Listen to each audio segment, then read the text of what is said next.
मेरे भाई बड़े का नाम जुल्फकार अली, छोटे ना गुलाम बास है। ਅਸੀਂ ਆਪਣੇ ਹਿੱਸਾ ਲੈਣਾ ਚਾਹੁੰਦੇ, ਸਾਨੂੰ ਹਿੱਸਾ ਨਹੀਂ ਦਿੰਦੇ। ਪਤਾ ਲੱਗਾ ਕਿ ਸਾਡੇ ਭਰਾਵਾਂ ਨੇ ਸਾਡੀ ਜ਼ਮੀਨ ਵੇਚ ਦਿੱਤੀ, ਸਾਡਾ ਹਿੱਸਾ ਸੀ ਉਹਦੇ ਵਿੱਚ, ਸਾਡੇ ਭਰਾਵਾਂ ਨੇ ਸਾਨੂੰ ਹਿੱਸਾ ਨਹੀਂ ਦਿੱਤਾ ਹੈਗਾ।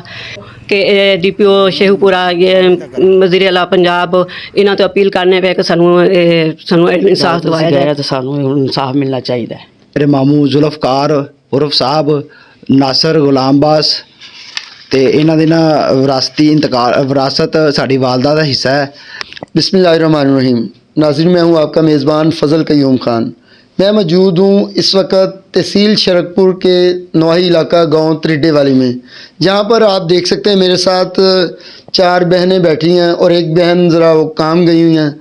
इन 5 बहनों को सगे भाइयों ने इनके वालिद की जायदाद से हिस्सा ना देने पे इनसे लड़ाई झगड़ा करना मामूल बन गया और इनका जो राइट है, जो नबी पाक सल्लल्लाहु अलैहि वसल्लम की तरफ से सुन्नत है कि आप अपनी बहनों को हक़ दें, इन्हें इनकी जायदाद से महरूम कर दिया।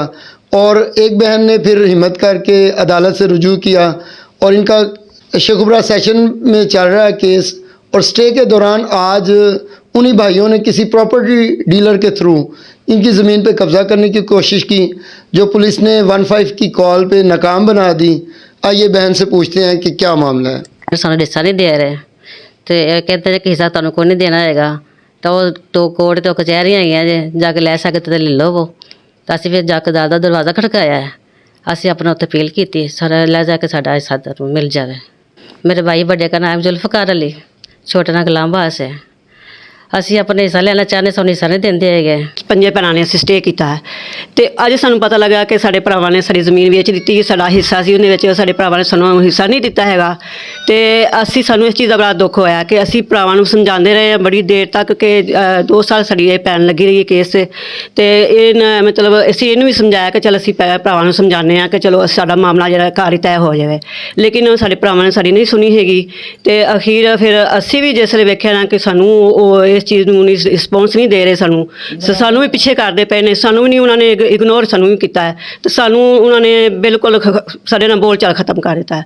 ਤੇ ਉਸ ਤੋਂ ਬਾਅਦ ਹੁਣ ਸਾਨੂੰ ਅੱਜ ਪਤਾ ਲੱਗਾ ਕਿ ਸਾਡੀ ਵਿਰਾਸਤੀ ਜ਼ਮੀਨ ਜਿਹੜੀ ਸਾਡੇ ਆਪਣੇ ਪਿਓ ਦੀ ਸੀ, ਇਬਰਾਹੀਮ ਸਾਡਾ ਵਾਲਿਦ ਦਾ ਨਾਮ ਹੈ, ਤੇ ਉਹਨਾਂ ਨੇ ਉਹ ਕਿਸੇ ਡੀਲਰ ਨੂੰ ਦੇ ਕੇ ਉਹਨਾਂ ਨੂੰ ਸੌਦਾ ਕਰ ਲਿਆ ਤੇ ਉੱਥੇ ਉਹ ਜ਼ਮੀਨ ਜੇ ਟਰੈਕਟਰ ਵਾਹਦੇ ਪਏ ਸਨ। ਤੇ ਅਸੀਂ ਗਏ ਹਾਂ ਮੌਕਾ ਤੇ ਜਾ ਕੇ ਵੇਖਿਆ ਕਿ ਅਸੀਂ ਆਖਿਆ ਕਿ ਸਾਨੂੰ ਇਹ ਇਨਸਾਫ ਮਿਲਣਾ ਚਾਹੀਦਾ। ਇਸ ਵਾਸਤੇ ਸਾਨੂੰ ਇਨਸਾਫ ਤੁਸੀਂ ਦਿਵਾਓ ਕਿ ਡੀਪੀਓ ਸ਼ੇਖੂਪੁਰਾ, ਵਜ਼ੀਰ ਆਲਾ ਪੰਜਾਬ, ਇਹਨਾਂ ਤੋਂ ਅਪੀਲ ਕਰਨੇ ਪਏ ਕਿ ਸਾਨੂੰ ਇਨਸਾਫ ਦਿਵਾਇਆ ਜਾਏ ਤੇ ਸਾਡਾ ਹਿੱਸਾ, ਸਾਡਾ ਹੱਕ ਜਿਹੜਾ ਹੈ ਉਹ ਸਾਨੂੰ ਦਿੱਤਾ ਜਾਵੇ। ਸਾਡੀ ਅਪੀਲ ਇਹ ਹੋਈ ਹੈ ਕਿ ਸਾਨੂੰ ਇਹ ਹਿੱਸਾ ਦਿੱਤਾ ਜਾਏ, ਸਾਡੀ ਸਾਰੀਆਂ ਭੈਣਾਂ ਦਾ ਸਾਨੂੰ ਹਿੱਸਾ ਦਿੱਤਾ ਜਾਏ। ਭਰਾਵਾਂ ਨੂੰ ਆਪਣਾ ਹਿੱਸਾ ਲੈਣਾ ਚਾਹੁੰਦੇ ਹਾਂ, ਸਾਨੂੰ ਹਿੱਸਾ ਦਿੰਦੇ ਨਹੀਂ ਪਏ।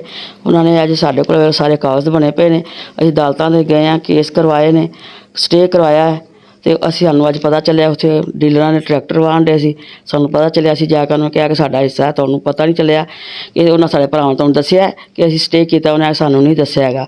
ਤੇ ਅਸੀਂ ਆਖਿਆ ਵੇਖੋ ਸਾਡੇ ਸਾਹਮਣੇ ਕਾਗਜ਼ 'ਚ ਸਟੇ ਲੱਗਾ ਪਿਆ ਜੇ, ਸਾਡੀ ਸੁਬਾਹ ਤਰੀਕ ਵੀ ਹੈਗੀ ਜੇ ਤੇ ਤੁਸੀਂ ਆਪਣਾ ਕਰ ਲਓ। ਉਹਨਾਂ ਆਖਿਆ ਭਾਜੀ ਸਾਨੂੰ ਨਹੀਂ ਪਤਾ ਹੈਗਾ, ਇਹ ਤੁਹਾਡਾ ਆਪਸ ਭਰਾਵਾਂ ਦਾ ਮਸਲਾ ਪਿਆ, ਤੁਸੀਂ ਬਹਿ ਕਰ ਲਓ। ਅਸੀਂ ਵੀ ਉਹਨਾਂ ਨੂੰ ਆਖਦੇ ਹਾਂ ਕਿ ਇਹਨਾਂ ਦੇ ਭੈਣਾਂ ਦੇ ਅਥਰੂ ਪੂੰਝੋ ਤੇ ਇਹਨਾਂ ਨੂੰ ਕੁਛ ਸ਼ਾਇਦ ਦਿੱਤੀ ਜਾਵੇ ਤੇ ਤੁਸੀਂ ਲਿਹਾਜ਼ਾ ਸਾਨੂੰ ਇਹ ਅਦਾਲਤ ਅਸੀਂ ਗਏ ਹਾਂ ਤੇ ਸਾਨੂੰ ਇਨਸਾਫ ਮਿਲਣਾ ਚਾਹੀਦਾ ਹੈ।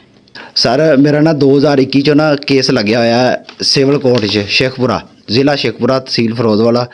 तो मेरा ना 2021 का केस लग्या होया ते मेरे मामू जुल्फकार उर्फ साहब नासर गुलाम बास ते इन्हां दी ना विरासत साड़ी वालदा का हिस्सा है। तो इस ਤੁਸੀਂ देख सकते हो ये साडा ना स्टे मुकम्मल लगा होया। इन्हें साडे मामूआं ने अज प्रॉपर्टी डीलर बुला के तो उन्होंने कब्जा देने की कोशिश की है ताकि असी सानू पता चले, असी जाके उत्थे ट्रैक्टर वगैरह जिहड़ा डीलर सी असी उन्हां नाल गलबात की है कि सर तुहानू पता है तुसी इस ज़मीन ते तुसी कब्जा कर रहे हो तो तुहानू इस गल का पता है कि इत्थे स्टे लगा होया पैली ते। उन्होंने कहा जी सानू नहीं पता है। मेरी वालदा, मेरी खाला सारे उत्थे पहुँचे ने। पहुँच के फिर असी उन्होंने गलबात की कि उन्होंने ट्रैक्टर वगैरह वाले जिहड़े भी सानू सी उन्होंने बाहर कढिया ते साडा ना ये जुल्फकार साहब जिहड़े ने इन्हां नूं फिर पुछया गया कि तुसी दिता हिस्सा वगैरह कि नहीं। उन्होंने कहा जी असी इन्हां नूं दे दिता है, यानी कि हत्ता कि चारों पांचों बहनें इधर मौजूद हैं, इन्होंने कोई अंगूठा नहीं किया, कोई साइन नहीं किया इन्होंने। वो अपनी गर्दारी से ना ये सुबह पंजाब वालों से मिलके ये इन्होंने सारी कार्रवाई की हुई है। तो लिहाजा हमारी आला अफसरान से अपील है कि हमें इंसाफ दिया जाए और जो हमारा हक बनता है ना वो हमारी जो हमारा हक बनता है वो दे दीजिए।